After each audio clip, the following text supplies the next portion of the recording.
story and everything, and obviously the subject matter, the social commentary, everything. I was sent the script, and actually they said that you met and read, and I was like, I couldn't get Cara out of my head. Funny enough, I think she's done great work in this, and it was super cool. I stink. Having been part of a little fantasy movie before, I guess I was sort of familiar with some of the fantasy things and scripts and things that go around, and I can honestly say that when I read this, I was like, wow, I don't think I've seen this world before. I wasn't racing to look for a fantasy movie. It's been a long time, but I do love that genre. I love to get lost in the imagination. I love the period. I love how Travis takes us into a world of his imagination, which is so beautiful and diverse and challenging. It was interesting. He told a story at Comic-Con about being in his dormitory when he was writing this, because this was the first thing that he ever wrote. Can you imagine writing it in your college dormitory? And he was sitting in his dormitory, and he was drawing murals on the wall so that he could kind of map out in his mind the way Carnival Row would look, and what parts of the row were, and the Berg and the rest of the. So it was for me. It was like, and I also thought it was my first foray into a TV space, and I think in some ways TV has sort of been like the little brother to a Big Brother movie world, right? In some ways for us, and I think that's changed really dramatically with like The Godfather now.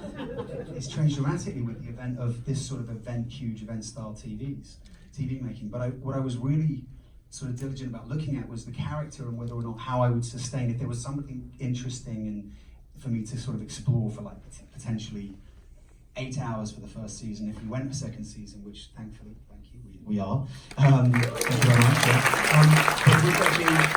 But would there be enough to do, right? Would there be enough there to mine? And I think that, and I felt really good about that. I think that, whilst there is a beautiful social commentary that goes on and runs throughout, as you've seen this first episode, and it continues, which I think is wonderful for an audience. There's also just great entertainment in the form of like a noir detective drama thriller. But we're looking at, on a human level as well, big issues for people. I mean, for Philo, he's a man who was institutionalized. He was, he was born an orphan. He was raised in an orphanage. He then went into the army. He did military service. He then went and joined the police. And I'm sure, many of the audience, other people have known people to be institutionalized. And what does that do to a brain? And what does that do to a man? And how does that affect their intimacy, their level? And when you address intimacy in something like this, and that was something that Cara and I both, we had to really address intimacy with what does that mean for a character, and how do they respond, and how do they react? And so, especially for you, because your character is so sensitive and so compassionate, but it's like the internal conflict of like fighting that. Yeah, his without love, when love isn't present, right? When there's a lack of love, we see it in society, we see it in relationships. When there is a lack of love present, I think that's what leads, and communication, it leads to sort of lost souls, and we get to explore that really beautifully in Carnival Row through the lens of a fantasy. So you can be objective about it. You don't have to attach. You can sort of just let your mind wander, and I think that was one of the things that was like, I'm rambling. So much to wonder on. By the way, every little detail. That's the thing about working on this incredible set. It's just every single thing. I honestly was trying to look for mistakes. Every drawer, everything. I was trying to find. One of my favorite things annoyingly about movies is trying to find the mistakes. Sorry, but it's like, the continuity, whatever, but like everything was better than real life. Everything had like inside every single thing. I was like, no one's ever even going to see all these little details. It was just the crew, honestly, everyone who worked on that was, Well, I heard you guys spent 5 months just in pre-production, just building this world. I don't know if you guys were there that whole time. They built a we did. remarkable set from the backlog. We weren't. I wish I could say we did build it. Yeah. They did build a phenomenal set on the back lot in Barendorf Studios in Prague. I mean, it was. I miss it, even though it was minus 10 degrees centigrade. I know it's different in Fahrenheit, but it was still something I really miss. Yeah. When you get used to it, yeah. It was really, as Cara said, the level of detail, and I think, as an actor, you know, we're all looking for a stage, right? If we have a stage, we have a set, we have somewhere we can go, we feel safe, right? It's all about feeling safe on set. And if you look around the set and there's something that doesn't feel right to your character or to the world that you're trying to inhabit, you start to kind of come undone a little bit, which I do anyway. That's not I never saw you right. do that.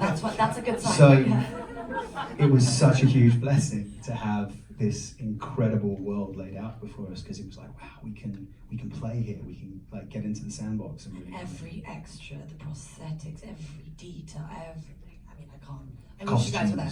The You have to be there, costumes. guys. It was like, how do you kind of create a superhero costume if we're all, you know, seeing, you know, the way Marvel has, you know, created the tentpole movies that so many audiences respond to, and as actors we want our movies, we want our shows, we want things to be seen, and so that's not what we are. We're not trying to be that or anything else for that matter, but when you have a costume, it's like, okay, how do we create a silhouette that's sort of like a superhero thing? And it was like the bowler hat for me and the cape, and then you have the wings, and it's like, what shadow will that cast on the wall, and how do we play with that? It was fun. We have to talk about the wings, because I'm assuming they were practical. Jealous. Guys, they're under this jacket.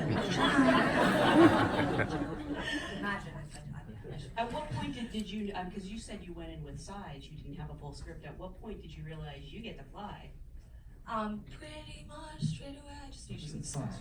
Yeah. No, that was kind of explained, but also at that point especially, I just was so excited to get back into doing something physical, because again, you as well, it's like the physicality of those kind of parts for you as well, but like getting into that, like I wasn't obviously allowed to wear the wings a lot of the time. They were prosthetics or not, but CGI, but I wore a backpack a lot with their books in my bag, trying to think, okay, so what's the wing proportion going to be like? And I was like, oh wait, but if I had wings, that would just be normal anyway. So I was like, okay, I wouldn't want that. It's just like discovering those kind of things, but also realizing the extra sensitivity that you have in something that is almost like ears, because I feel like the wing, like especially in An extended limb. yeah, more than an ears, yeah.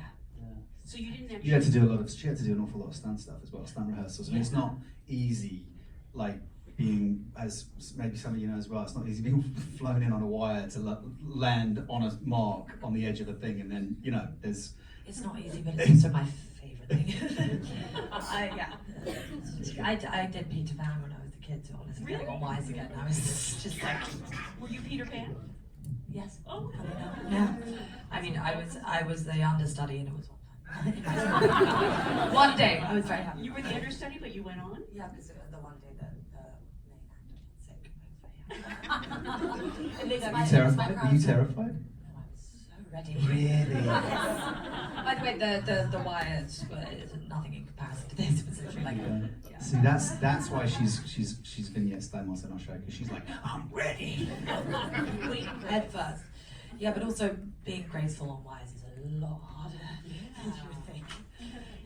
So were the wings added in post, or you actually left something there? So some of the time they're like attached to my back, but a lot of the time, obviously, when they're fluttering. Yeah. Did you just like knock things over a lot? Did you have to take a while to get used to? No, because so when they're hanging down by my back, yeah. Gotcha. I mean, I wish. I've always wanted to have wings, so I'm fascinated by it. It's like, how much more can we give an audience today? But that's the best thing Wait about a second. fairies is you're like, is it more like an insect or is it a bird? How do they have babies? Is it eggs? Is it a cocoon? Or do the men have eggs? Or do they? There are so many questions. It's endless. All for Travis's brainchild. I've asked him all of these questions. Yeah. He's like, oh my And he's got all the. He's like, wait a second. He's so wonderful actually in that respect. He's very the best. responsive. Oh, Yeah. the It's best. kind of cool to have the creator right there. That you I So said, A blessing. ask Yeah. him anything, So and passionate. he'll have the answer. Yeah. I wonder. I hope he took pictures of that wall in his door. I know, that would be really cool, wouldn't it? Yeah. In my mind, I'm elaborating it all the time. I'm like, now there's like he's been in the science room and he's done a flying fairy too that's on a wire going across it and stuff. I've got a whole thing going for that mural on the wall. I'm hoping he didn't have a roommate then. He definitely did, and I want to meet him. Why is that right? Sure. It was all the roommate. That's what I was thinking. You should copyright that. His roommate was probably like, you need to.